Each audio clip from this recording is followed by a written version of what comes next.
our webinar, Self-Service, Letting Customers Take Care of Themselves. I think it's a topic that's of a lot of interest to a lot of our audience. I'm delighted on today's agenda to be joined by two veterans of the contact center world, Richard Snow and Mike Murphy. And I shudder to think of the number of years of experience we've got between the three of us. So hopefully you could tap into some of that experience. I'm going to start off by taking you through 5 strategies to help customers to help themselves. Richard Snow from Ventana Research is then going to take us through some of the latest trends that he's seeing within self-service. Mike Murphy is going to take us through 5 ways that technology can be used to help self-service. You then have your chance to send in your tips and potentially win a bottle of champagne. And we can also deal with interactive questions and answers. We aim to make this as lively and as interactive as we possibly can. I'm now going to share with you 5 strategies to help customers to help themselves. Now, some of these could be self-explanatory, but I don't often see them happening in a lot of contact centers. The first one is frequently asked questions. A great way of being able to solve questions for people. I think one of the big problems, though, with frequently asked questions is you see things like here where there's actually only 7 frequently asked questions. I know there's a couple of other pieces here. To my mind, frequently asked needs to be reflective of the type of questions you get answered on a day-to-day basis. So typically, I'd say it should be running into the hundreds rather than into the tens. Something that isn't utilized very heavily is self-help videos. I think it's an absolute fabulous way of putting information out on products and services onto the internet through things like YouTube. In this case, is how to build an IKEA wardrobe. But that's just sort of one example, and I know they've received a lot of positive congratulations on that, because it just takes it beyond the classic instruction manual. So quite a readily easy to do. Doesn't have to be sort of high production values. Just sharing things like that. Forums. Everyone's very, very familiar with forums, and I particularly like the idea of creating something like a community forum where you can get the community engaged. So forums are a very simple way. One of the big problems, though, with forums is if you're going to set up a community forum, really what you ought to do is let the community deal with it. And if you look at the case here, you'll see that Kerry G has answered all of the questions on the community forum. You think that may be, oh great, we've got a very good person. But if you look at Kerry, you'll actually find that she's the community manager for the company running the forum. So I think one of the key things is encourage your users to answer the forum questions. And there's a number of different techniques for that. And I think one of the most interesting ones I've seen of late is a topic called gamification. And this is where you try and make answering questions and so on into a bit more of a game, and you award prizes and so on for doing that. Badges, I think, are one of the most amazing ones. What people will do for a badge, which is sort of a little icon like this that goes onto their profile page, is really quite amazing. So here's a few examples of gamification. One thing you could do is badges. So have a badge like here. Could be for something asking. You get a badge for asking your first question. You get a badge for your first answer. You perhaps here like get a badge for 10 answers. You could have a badge for a like. You could have 5 likes, 10 likes. If Mike likes something, then that becomes a Mike like, which I think is quite funny. I like Mike like. Prizes. Prizes is quite an interesting one. What do points make? That could be anything from, you give Christmas presents to your top community people. GiftGaff used to give free minutes to people. It could be you give a prize for the best answer this week. Quite interesting, inviting people along to company event days that you may have, or giving people the opportunity to do an early product review to the big users on the community. That's certainly with mobile phones. They're sent out to review. Also means when the product comes out, your community already knows what the product does and they're able to support it. One of the other techniques is this one here called QDOS, which is where basically you allow users to award points to other users. Seems to be quite a common one. Though, as you'll see from these numbers here, there is a sort of natural reticence amongst people to award points to other people, whereas perhaps a like is a sort of bit easier to do. Like the LinkedIn endorsement type things. Yeah, it's a little bit like that. But if someone gives you an answer, you give them some kudos.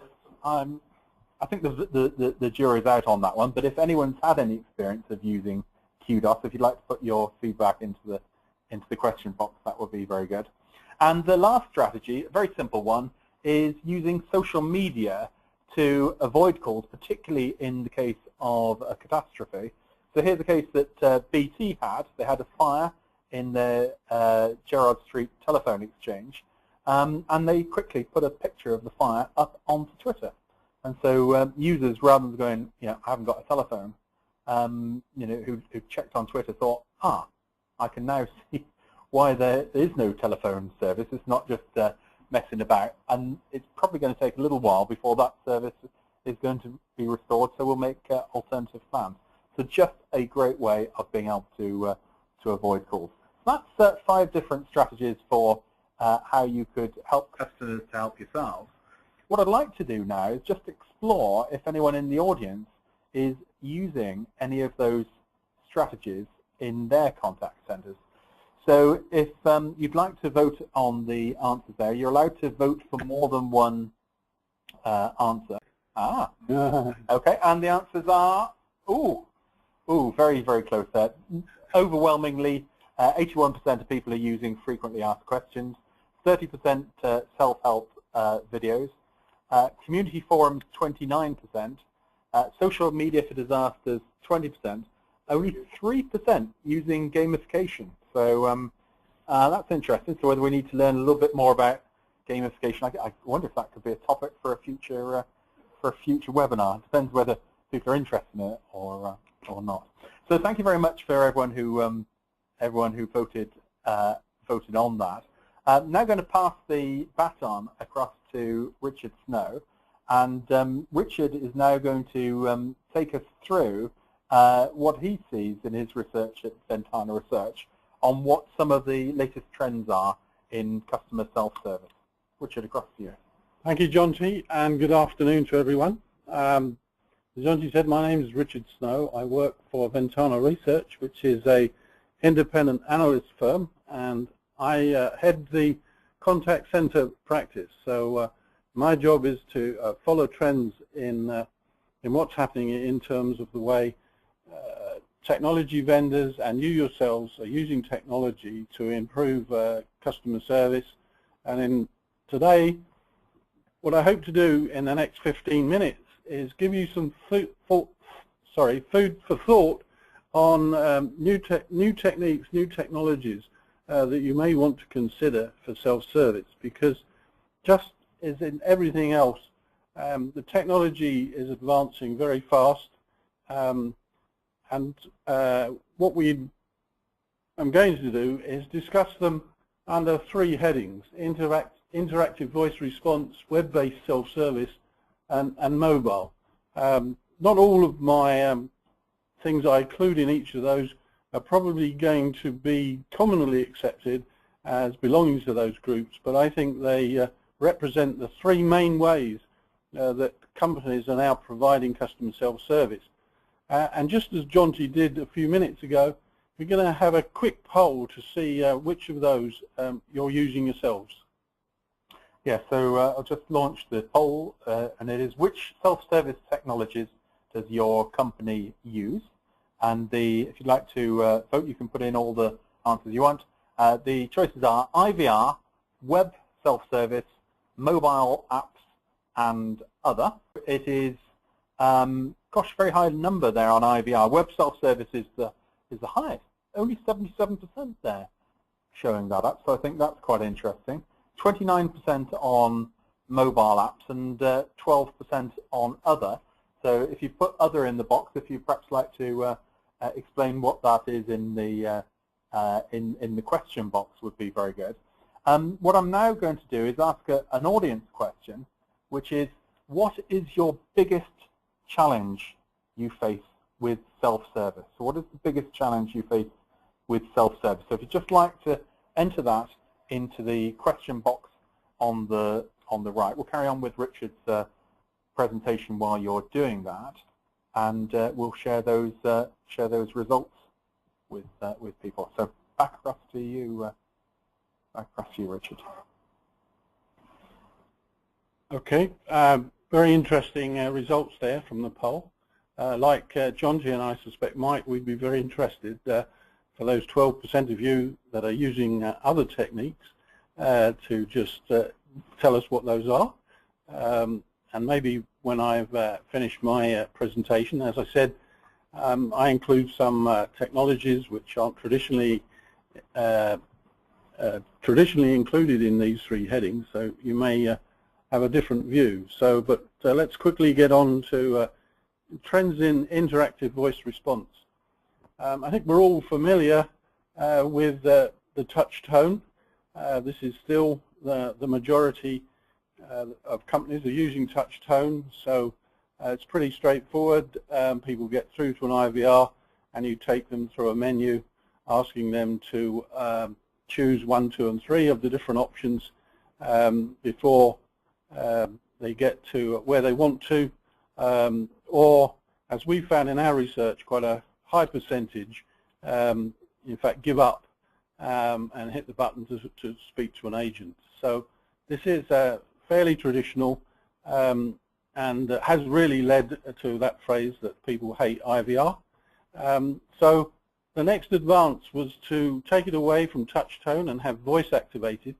Works in pretty much the same way. Instead of hitting the buttons, we speak the words, and as you can see, reflecting in the image I've used, this gives us consumers the opportunity to shout at the machine rather than just keep hitting random buttons hoping that we can get through to an agent.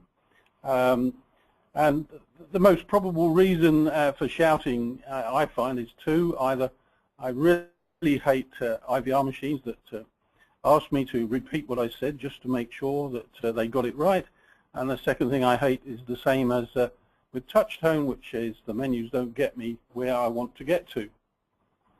The next advance in IVR is what's called visual IVR, which is very basically a mobile phone application where instead of using the touch tone or shouting at the phone, the menus are presented in the app, and you just get to touch your selection in the app.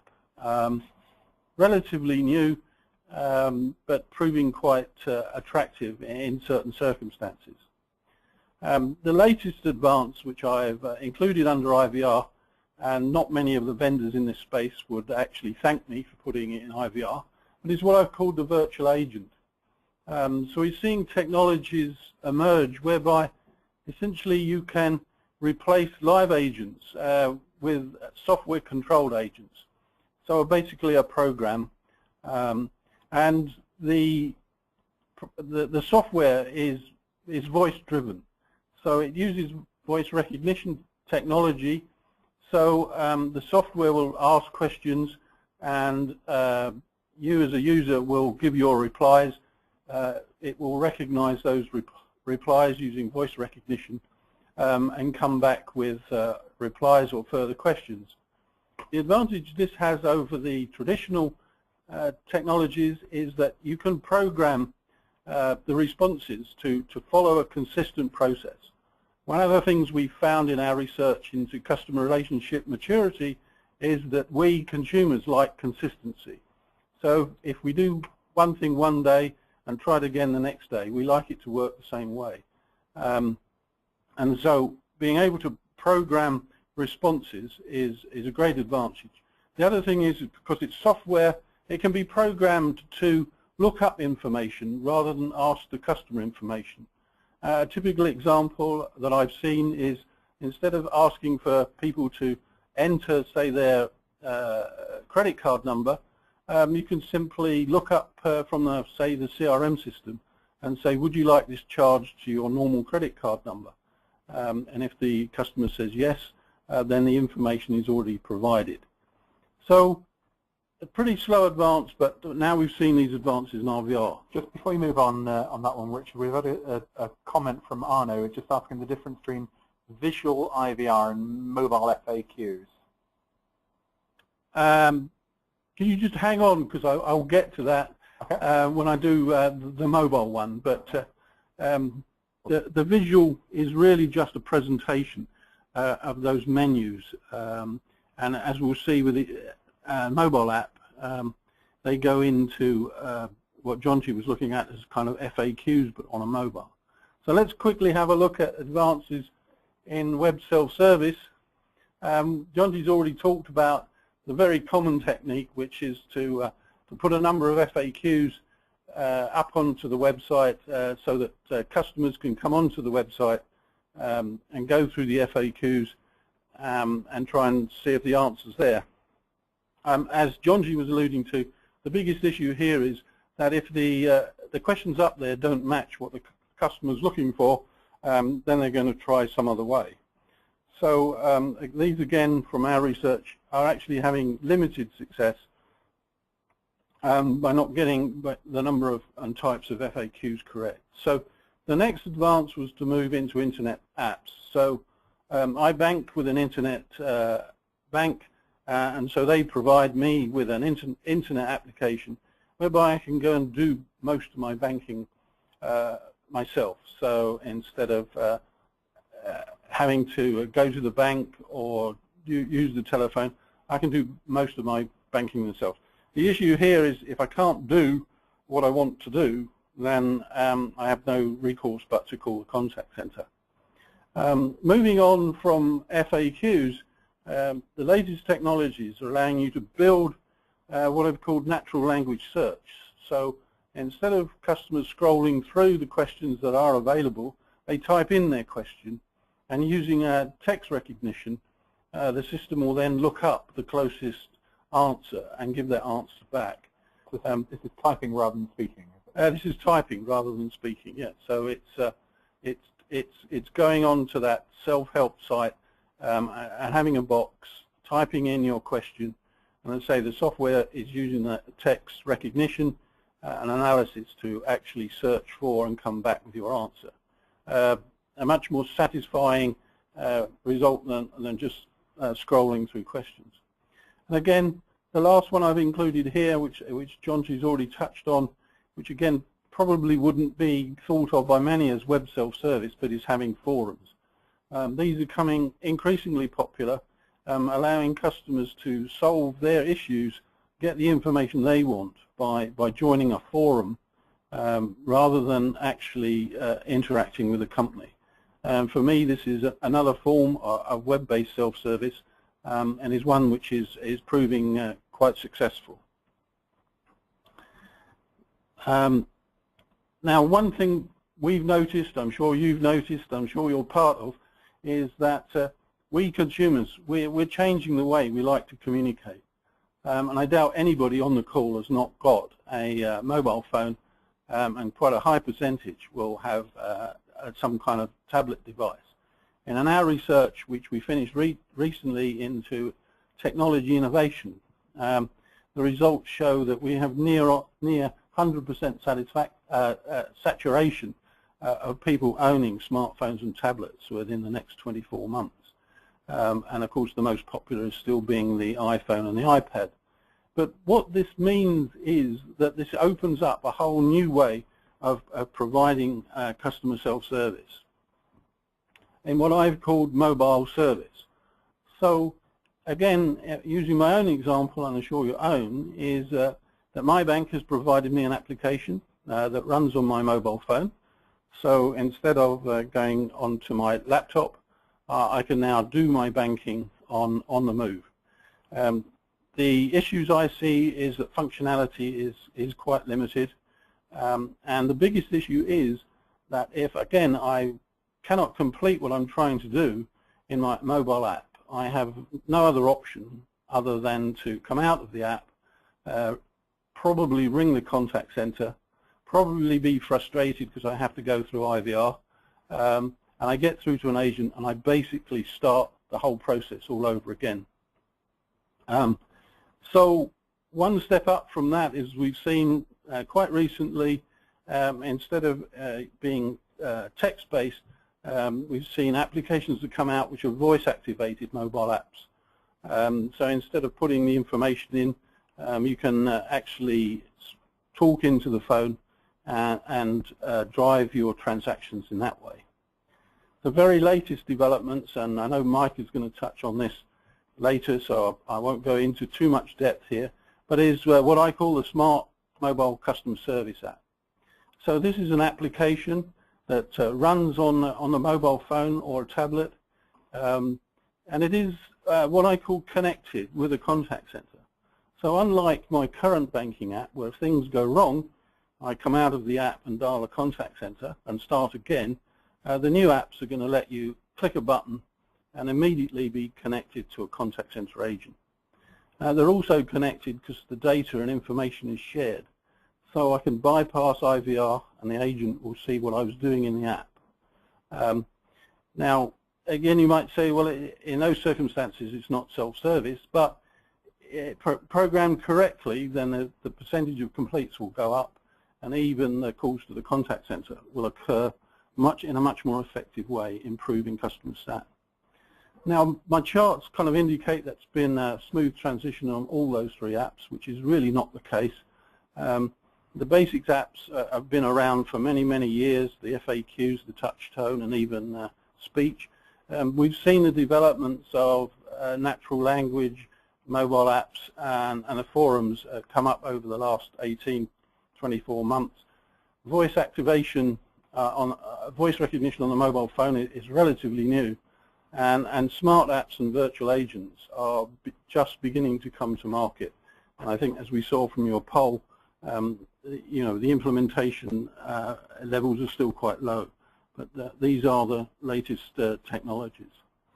So just to finish very quickly, from the research and the discussions I have, this is the things you should consider if you're going into, if you like, software apps, either virtual agent or a mobile agent, which is to design the application with a customer in mind. Too many times these things have been designed with what the company wants to do. What I've seen as best practice is stop and think, what would customers like to do with your company on their mobile phone, and design it to do that. That will drive you to thinking about ease of use. So if you're using a tablet or smartphone, you've got touch tone, you've got all of those things. So you need to use those and use the features to make these apps as easy to use as possible. You need to be consistent. Programming software enables you to be consistent in the way it works. And that, as I said from our research, is what customers, what you and I are looking for. Connect it to the business. I talked about connecting with a contact center, with a click-to-call button, but actually giving information that is up to date and is consistent. I found one of the weaknesses that I can tie different channels and get different information. So what you need to do is to make sure that these apps are connected with the business and give the really latest information. And connect with the customer, which is putting the responses in the context of the customer and personalizing them. You and I love things that are personalized, so when you build these apps, make sure that you're personalizing. And as I said, do not design them for cost or call avoidance. I've found, and I'm sure Jonty and Michael verified, that over all the years, people have designed FAQs and IVR menus to do what they want. And we're getting a lot of feedback from the audience very much about this topic, Richard. Usability is really quite key. Getting users to use it is quite a common problem. I mean, Julie probably puts it most succinctly here. Customers won't use it. Michael complains that encouraging customers to use self-service rather than pick up the phone is a big issue. So we're seeing a lot of, and we'll come on to those in a minute, we're seeing a lot of issues around usability, and I do wonder if that is because we're thinking about it in the wrong way. Well, my personal view, and from what I've seen from the research and the forums, discussion forums that I lead on mobile apps, that is exactly the case. They're you know, in particular, you know, the younger generation, and it's not always just by age, maybe it's just the thought process, is that people are using apps. They love using Facebook and they love using Twitter on their mobile phones. So they are getting to use those applications. If you can design an app that lets them do what they want, and maybe in the latter example, I can give you a really good case where people sat down and said, in fact, it wasn't designed. It was designed by people. People just developed it in the company to do what they wanted to do with their company. And I can tell you that they've had staggering results, both of use and take-up. But I think the key is the first one, is to design it to meet what customers want to do and make it easy to use. And we can come back and debate that later on. Now, having said don't design it for call and cost avoidance, actually designed correctly from a corporate point of view, you will get cost and call avoidance. Because I do believe, and I think I'm nodding around the table here, that the rest of us agree that if you get these things right, unlike what I've said, I've made the comment that IVR and FAQs haven't been particularly successful. We saw in our research that it's, 40% of, it's 60% of customers using those actually end up calling a contact center. So they're not being particularly successful. But if you get these right, design them with the customer in mind, then customers will stop calling you, which has been a key challenge over the X number of years I've been in the contact center market. And for example, when you get through to the contact center, if the agent knows what you and what you've already tried to do, then the cost of that call will go down. And this will result in, I believe, happier customers and, very important, happier agents. Agents, I think you will find, if you ask them, will get very frustrated when somebody starts the conversation. I've just been on your site trying to figure this out and I can't do it. They are already unhappy and they don't make agents' life happy. So I think if you can get it right, it'll improve the agent life.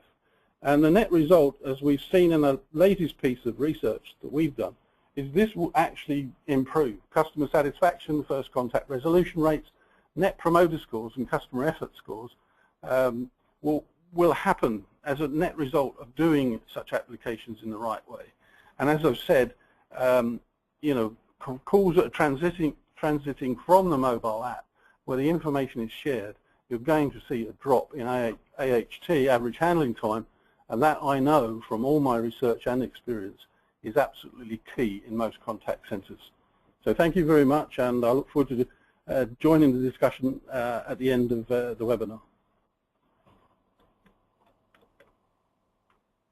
So thank you very much for that, Richard.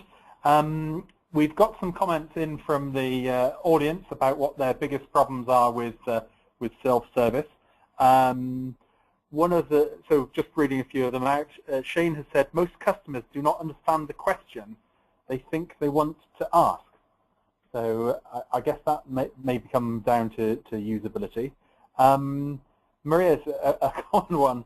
The biggest problem for us is getting our customers to use our self-service website. They just want to pick up the phone.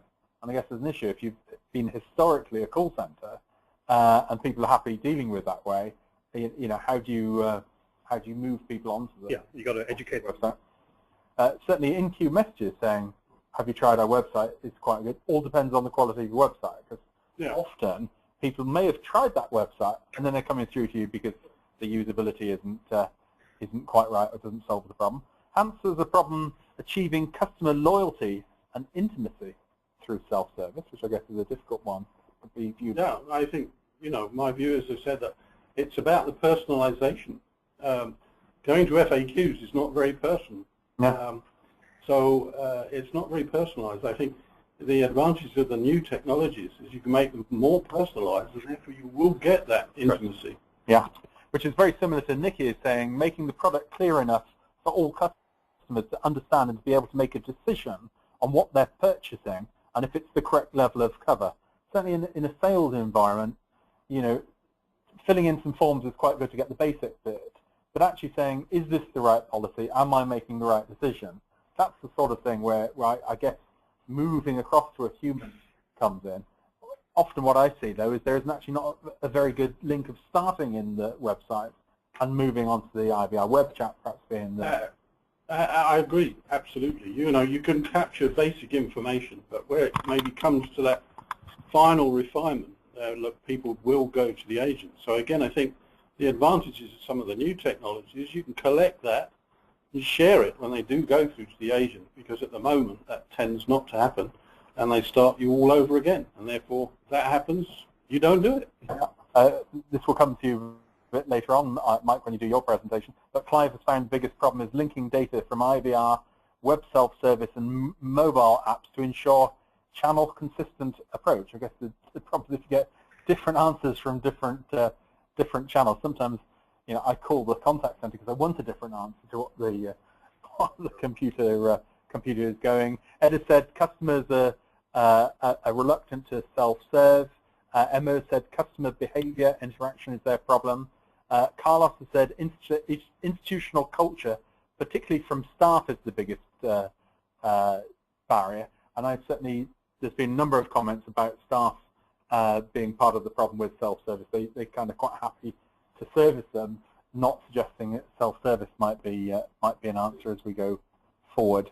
Jörg has said the questions are quite difficult to ask in just a few words, and Arno has said the problem is retrieving real-time customer data on the web into a frequently asked question. So it's a frequently asked question, but with a specific answer. Which is, how long does it typically take for you to get a page added onto the company's website? So, for instance, if you had a frequently asked question that you wanted to put onto the website, so you'd already got 100 and you wanted 101, how long would it take to get that question added to the website? The answers are less than an hour, less than a day, 1 to 3 days, 4 to 7 days, or more than a week. If you'd like, not as many. Okay, very good. Would have thought. Very good.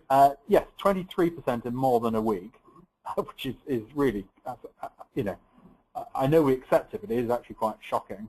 I guess if we add more than a day, we've got 23 plus 10 plus 23. I need to go back and work on the market again. So that's 56% take longer than a day. Encouraging there, 17% less than an hour. So if you can get something onto the website in less than an hour, if you could text that into the little question box, we'd love to know what the secret is, and maybe see if we can share that with other people. I guess that comes down to ownership as part of the website. So now delighted to pass across to Mike Murphy. Many of you have known Mike from some of the other webinars we've done that have been very popular this year. So I will just pass that across to Mike. Thank you, Jonty. I haven't seen the prompt again. Let's try it again. Oh, I'm here. Hang on. Here we go. Perfect. Okay. There we are. All ready to go. Full screen. Thanks, Jonty. And thanks, Richard, as well, for great comments so far. Really, it's been very interesting subject matter and interesting content so far. So, what I want to do really is kind of take it through the following topics, really, just from the point of view of executing a self-service strategy and doing it well, bearing in mind my sort of 20-odd years experience in this space. I want to cover off what's needed, what we've seen that works well, not so well. I'd like to show you a video, really, which I believe is going to demonstrate how to execute the idea of a good web app. And when you think about, not web app, I think about mobile app. When you think about mobile apps, these things kind of work very well to enhance existing apps that you may already have, or it could be a completely fresh app. So keep your thoughts open, if you like, in the context of that. But like some of the thoughts are coming back from the forum that Jonty's talking to, we are seeing a case where web self-service can in itself turn into a silo. So I've got some thoughts on that as well. And then I just got a couple of slides to give you an example of how we can bring it together for you in an easier way than what's been available to us to date. So in the context of what's needed, I mean, really, the more time that's spent at the planning stage, we believe, will sort of pay back handsomely with regards to a more successful, a more effective, and self-service environment that's going to be adopted well, if you will, by your customers. And we spend a lot of time with customers making sure that we plot out, every flow, every sort of gap, or make sure there is no gaps or any traps, if you will, in any of the flows that we make for the customer. So from that perspective, if you're not thorough at this stage, then things can go wrong, and can go wrong very quickly. And the points in the slide that we have here, they aren't new information for us all. We've been kind of working in this space for a long time, but yet when you go and try some of these applications, just as a consumer myself, I kind of come across some of these things just aren't present or aren't working, intuitively or correctly. So from that perspective, it's clearly a case where there's still work to do. And from that perspective, always look at self-service as something which is an everlasting part of your customer experience strategy. So what I mean by that is, get school to revisit it every sort of quarter, every 6 months, and are we achieving our goals? Are we, what can we drop in to improve our self-service this quarter, this half year? And with those kind of behaviors, you will find that you should get more close to what the customer wants, and therefore a more successful self-service experience. And Richard really sort of summed it up, I thought, in his slide with regards to what we've all experienced so far with things like touch tone speech and text-to-speech. And the only comment I want to make here really is that I think part of the issue really is the complexity and the difficulty of the technology we've had to work with so far. It's not been very easy to execute these kind of technologies. It's not been very easy to integrate them and kind of make them work well. So I think that's part of why the uptake that we're seeing isn't necessarily so good.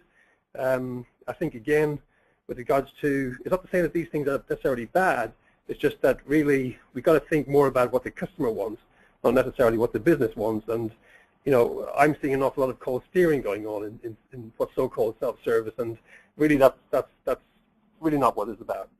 Call steering is not what this sort of technology is for. It's all about helping the customer get what they want without necessarily having to speak to somebody.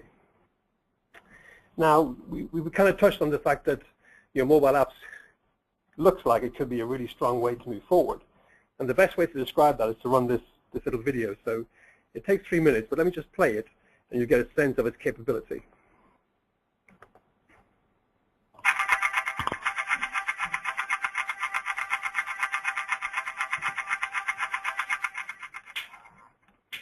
It's time to turn customer service into a competitive weapon. Interaction Mobilizer lets your customers hold their service experiences in the palm of their hand, any place, anytime, on any mobile device. And it all starts with an app. We've created mobile software that gives you true flexibility and power. You update it, you control it, you brand it, all by editing a text-based file. You can instantly push changes and updates across all mobile platforms, which gives your customers a consistent experience using any device. Once your app is ready, place it in the appropriate app store for your customers to download. They can sign in with an existing user ID on your system, or to engage them on a more personal level, allow them to connect to their Facebook profile. Now, according to the customer's privacy settings, your company has access to a wealth of information. After logging in, customers are given a personalized interface that lets them take care of business on their own. Request new service, check on the status of an order, change account information, whatever you give them access to. When something comes up which requires personal help, getting connected is simple.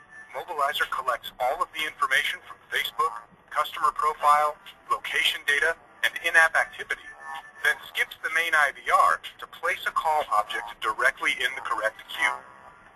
If an agent isn't immediately available, Interaction Mobilizer will hold the customer's place in line and let them go back to living their life. Even better, the app updates to show the customer when they can expect an agent to return their call, and an option to delay further if they need to. When it's time to talk, an alert pops to let the customer know a call is coming, and if you choose, even the name and photo of the agent who will be calling. On the agent side, that recall time is used to review the help request, the case history, and the collected information of the customer. If you want, you can even tap into the extra power of video. Not everyone happens to have a smartphone, though. To broaden your reach and give customers yet another option, this entire experience can also be accessed through an app on your company's Facebook page. Rapid multi-platform deployment, seamless customer service access, powerful back-end integration, and a secure and scalable platform all add up to one serious competitive weapon. For more information about Interaction Mobilizer or any of our innovative technologies. Okay, so I just wanted to give you a flavor really of that capability, which I think sort of resonates well with what we've heard so far from both Jonty and Richard. But if we just touch on several things here, this kind of vehicle, if you will, is what customers like. They can use it whenever they like, and it's elegant, it's easy, and from that perspective, it's kind of, I think it's the way that consumers, well, we feel, if you like, it's the way the consumers want to engage. But what's very, very powerful is that when I engage, we just seen in the video, I already have an ID'd and V'd customer, so I don't have to ask those questions again. I already know what the issue the customer has to resolve is, so I don't have to ask that question again as an agent. So straight away, I can actually answer the customer's problem.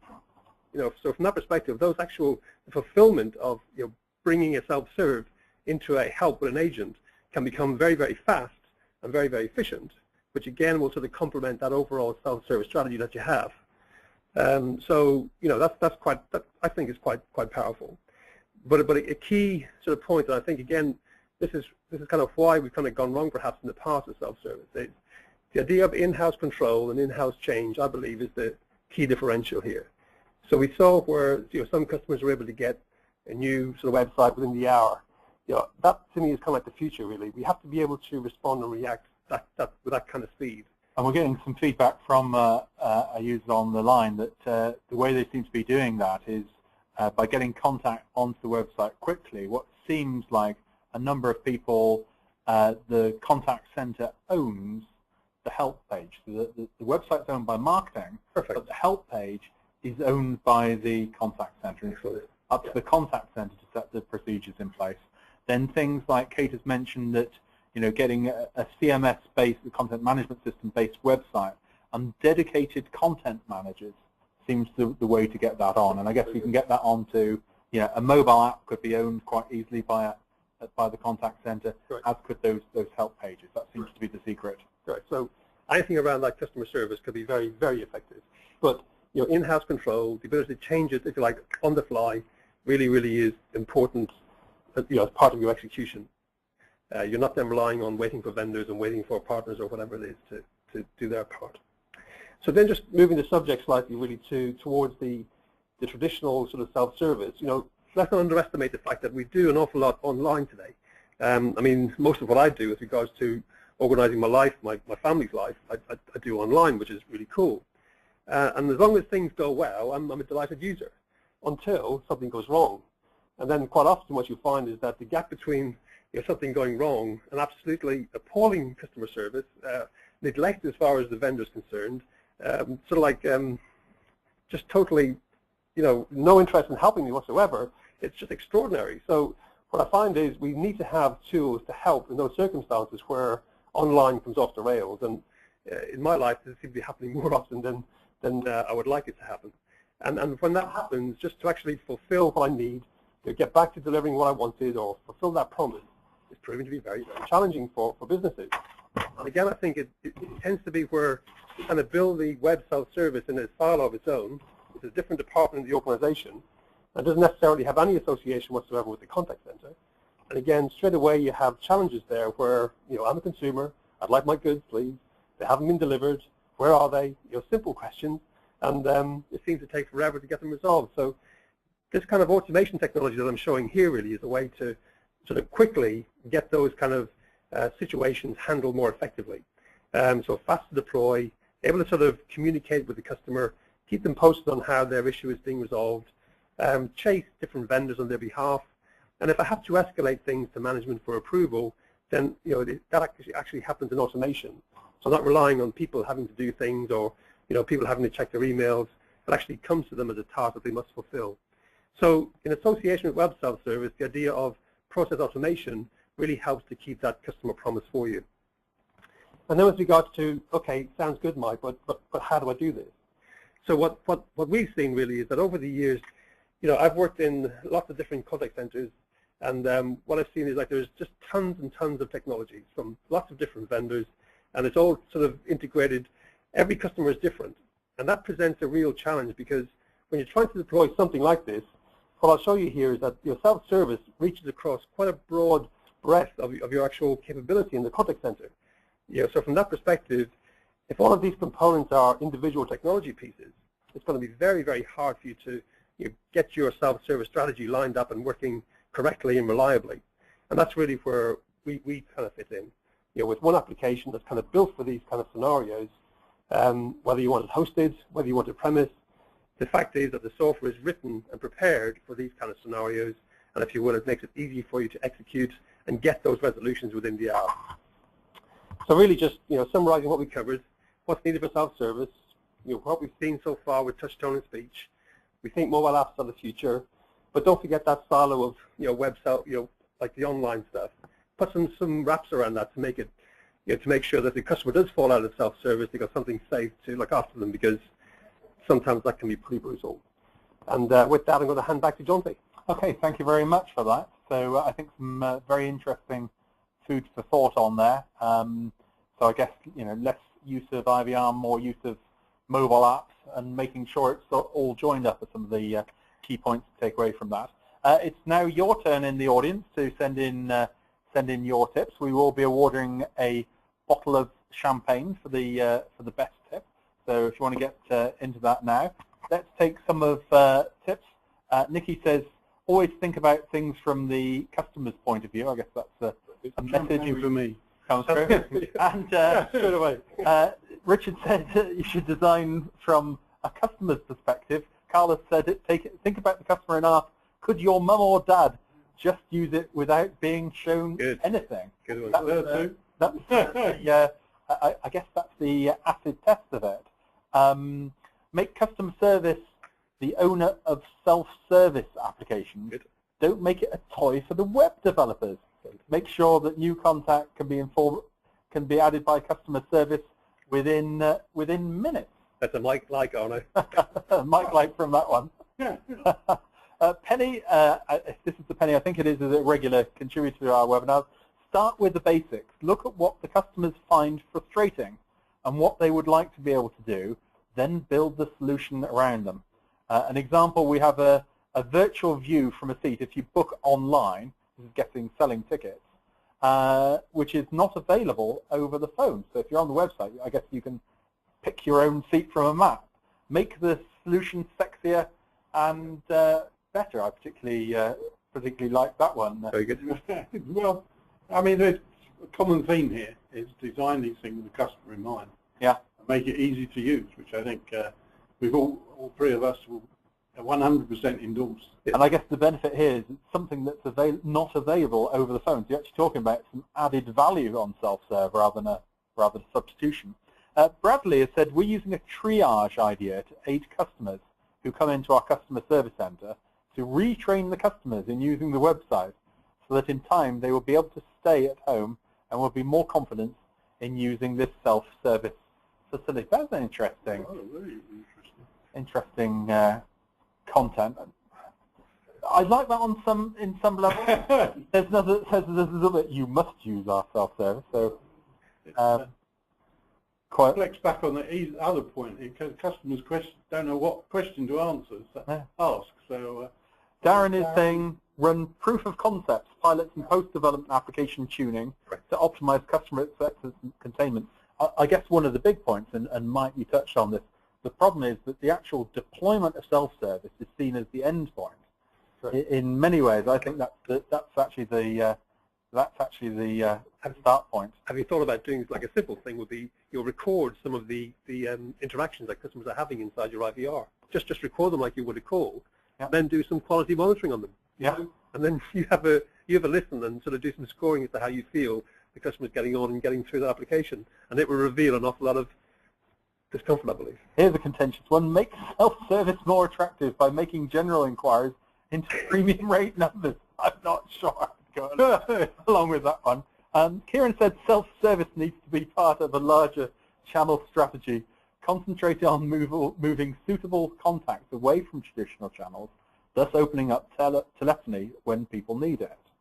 Some transactions are simply not suitable for self-service because of their sensitivity, for example, so don't waste time trying. Focus on what can be shifted. Yep. Yeah, I think that goes to the point I maybe didn't come across in what I was saying. Self-service, as Mike said, needs to be seen as part of a whole customer engagement strategy. And Kieran, I agree that, and I see this in the forums I in, that some things just you shouldn't try. Yeah. But I think if you look hard, you'll find some things that you could do a lot better. Yep. Nimash says that staff need to be included as part of the development process. Yep. This will gain their buy-in. I think frontline agents know what's going on every day. But it does suggest that there's a sort of a silo of, like us and them. It's the human versus the IVR. Yeah. From that perspective, that should not be the culture. The culture is we're all together. Yeah. It just happens to be an alternative customer's choice to go one way or the other. Yeah. So from that perspective, we got to kind of keep it. I guess there's a psychological element that we need to. I may need to write an article on that to explore that sort of fear of, I guess, the IVR taking you out your web app taking you out of the job. But everybody is a consumer of maybe not the company they work for, but other companies. And I think the theme for me is get them involved, because I said one of the best practices I've seen was 3 people in a company just sitting down saying, if I was doing business with the company I work for, this is what I'd like to do and how it's to work. And that app, I can tell you, stunningly successful. Without any advertising or promotion, 10,000 downloads in 6 weeks. Wow, that's very good. But you said that was developed in-house, wasn't it? That was developed by people who said, if I was a customer of the company I work for, this is what I'd like to do. Yeah. They programmed it. Which I guess ties in with John. Think about your objective throughout and what you want to achieve. Don't deviate away from this and keep it simple. Sell the benefits to the customer. Promote the benefits to self-serve, available 24/7. No queuing, instant. That could be done through all sorts of other marketing materials. Stuart, build an overall customer experience program for your customers that incorporates a variety of communication channels. That way you'll be meeting the many needs of customers and not just constantly appearing to divert people away from speaking to a live person. Provide real-time feedback on certain notifications or acknowledgement of notification, personalized it. Lots of campaign here, Jonty. Could be. We'll award the bottle afterwards. Let's see how many more tips we've got. Oh my word, we've got... we've got about 46 there. I think we're going to be typing this up and putting this onto Call Center Helper in the next 2 weeks. Design with the customer in mind is quite a common one there. At our company, while using the self-service portal, a user record is generated that is also provided to the service desk. Thus, if the user still has to call or start the chat, the agent is already informed about customer details and the problem. I guess that's very tied in. We'll just take a couple of questions here. Let's have a look, see if we can mention. Shelter has said here, why is social media only mentioned for the disasters? The reason for that one is that was just one example that I wanted to share. It wasn't a definitive list. And don't forget, in that mobile apps demonstration that we saw in the video, you can execute that same app on Facebook. So there's no reason why customers can't self-serve from your Facebook site. Again, it doesn't have to be a mobile app. No. So you can certainly use social media for self-serve. Social media is very important. Do you think forums are growing in popularity because customers hate IVR and web help and forums are a way to communicate with a person? I'm going to take a controversial view here and say... Unusual for you, Richard? Yeah, unusual for me. Customers don't hate IVR and self-service. They hate the way companies have set them up. I think if you apply the same principles as we've been talking about in designing apps to your IVR and self-service, customers won't hate them. I think forums are growing because, and a common phrase is that customers have lost trust in some of the companies they deal with and would rather trust other customers of that company themselves. So I think that's why forums are growing, and I think if done properly, they're obviously a good idea. But I think what we have to do is to, as a lot of other people say, is put this in the context of an overall customer engagement, customer experience strategy. So you can meet all customers' needs. Okay, we'll take another question. Julie's asking for examples. We'll see if we can put some of those onto the website. If you integrate live chat with mobile apps, does this not address the challenge of not finding my answer and needing to call? That way you continue to journey on the mobile rather than point back to a voice channel. That's quite a nice way of doing it. Well, I kind of feel it should be one or the other, really. I think if there's it seems to me there's a shortfall somewhere, and from that perspective, if one isn't thorough, yeah, you might be required then to do the other. Yeah. So is it a case where we're not just thinking broadly enough on live chat or mobile apps? Indeed. Well, thank you very much for that. That may be one where perhaps it's the option of having a live chat or a phone call, and let the user decide.